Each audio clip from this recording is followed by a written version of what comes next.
This is Optimal Health Daily, episode 772, More Than Fuel, by Rachel Trotta of racheltrotta.com, and I'm Dr. Neil.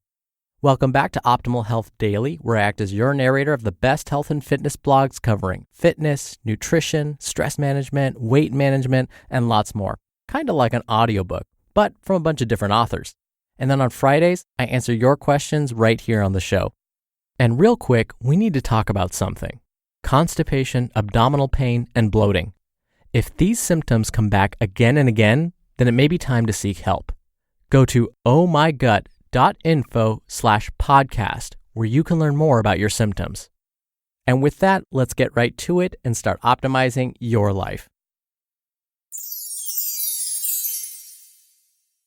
More Than Fuel, by Rachel Trotta of racheltrotta.com. After years of over-reliance on food for comfort, stimulation, and self-soothing, dieters often bounce aggressively to the other end of the spectrum, adopting the mantra that food is fuel.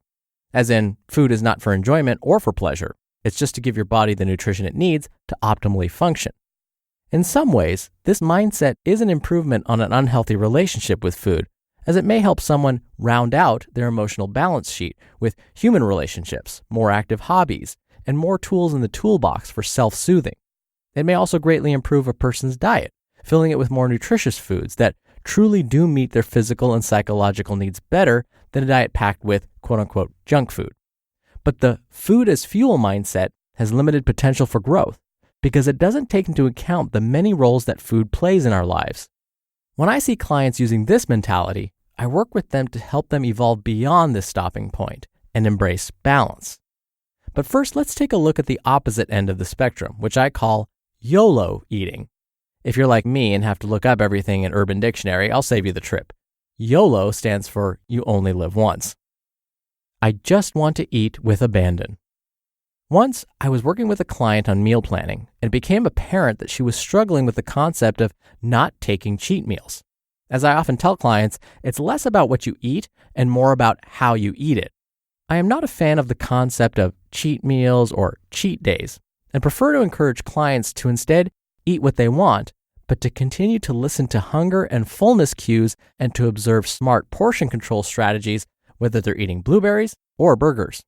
This client was experiencing a lot of inner resistance around this idea because she was feeling the loss of control over her cheat days, feeling that she had this one time when she could enjoy food without thinking about it. I just want to eat with abandon, you know? In other words, YOLO. I heard the plaintive tone in her voice and felt so much compassion for her that so much happiness was wrapped up in being able to eat an entire bag of chips without feeling guilty. First, I made clear to her that because we're adults, we can always eat whatever we want. All food choices are personal choices. As I've said in blog posts before, guilt is a feeling, not an ingredient. You can eat 3 chips and feel guilty, or an entire bag and feel fine. You are the variable, not the food. No food is guilt-free, whatever the packaging may say. No one has any right to criticize or shame you for your food choices. Second, I made an analogy to this client, which I'm going to share with you now. Eating as a form of spending. By replacing the word food or eating with money or spending, you can find the right balance of responsibility that is in line with your life philosophy. For example, have you ever wished you could just spend with abandon? Of course, I have certainly. But most of us know that there are critical consequences to losing control of our spending habits. Spending with abandon tends to occupy the realm of wishful thinking. Are there people who make these mistakes? Absolutely. Overloaded credit cards and debt consolidation services certainly attest to the fact that many of us do lose self-control sometimes, some people on a regular basis. On the flip side, there are people who are conservative in their spending to the point that they are missing out on life experiences. I think most of us would be able to identify that a middle path that included both smart planning and enjoyment would be the most balanced approach. Does this sound familiar? Smart planning systems help us to manage spending. Smart planning systems help us to manage food intake. Sensible restraint helps us to avoid regrettable purchases. Sensible restraint helps us to avoid regrettable food decisions. Money is also fun to spend and brings more joy into our lives. Food is also fun to eat and brings more joy into our lives.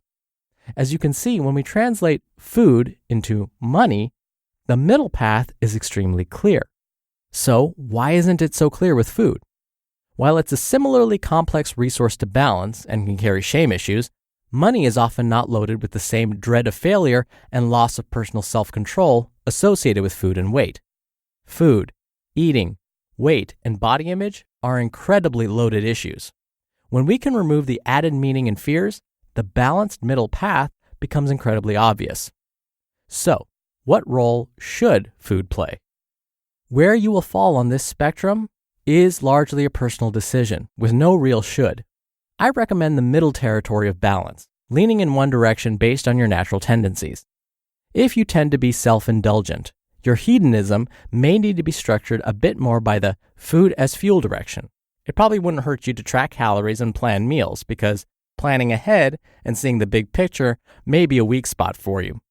If you tend to be overly rigid and dogmatic about eating experiences, you may want to soften your attitude with a little more YOLO. Have the croissant in Paris. Eat the hot dog at the ball game. The big picture for you is that in the context of the rest of your diet, one meal is not going to derail you. What rigidly controlled and unrestrained eating have in common is that they both miss the big picture in some way. A tremendous part of the process of improving your relationship with food is learning to embrace the gray areas, moving beyond the either-or mentality of having to pick a team. We improve our relationship with food when we couple sensible dietary restraint with genuine enjoyment, understanding that food, like money, can play many roles in life. Food can be for pleasure. It can also be for energy. It can be a part of cultural celebration. It can also sort out your gut issues. It can help you enjoy the holidays. It can also cause or prevent disease. Your version of healthy eating is going to be shaped by how you grew up, where you grew up, your struggles with weight or lack thereof, your activity level, and much more. Where do you think you fall on the spectrum? You just listened to the post titled More Than Fuel by Rachel Trotta of RachelTrotta.com. And again, we need to talk about something. Constipation, abdominal pain, and bloating. You tell yourself it's not that bad. You take laxatives and modify your diet and exercise routine. But thinking about it all the time is frustrating. Do you find yourself making up excuses instead of admitting that you don't want to go out because you're worried about leaving home? Despite your best efforts to feel better, your symptoms keep coming back. You might have a real medical condition called irritable bowel syndrome with constipation, or IBS-C. To get more info about your symptoms and IBS-C, go to OhMyGut.info/podcast. And if you're ready, find out ways to talk to your doctor or access one online. That's OhMyGut.info/podcast. OhMyGut.info/podcast. Dr. Neil here for my commentary. I want to focus on something Rachel said that I feel is so important: the gray areas.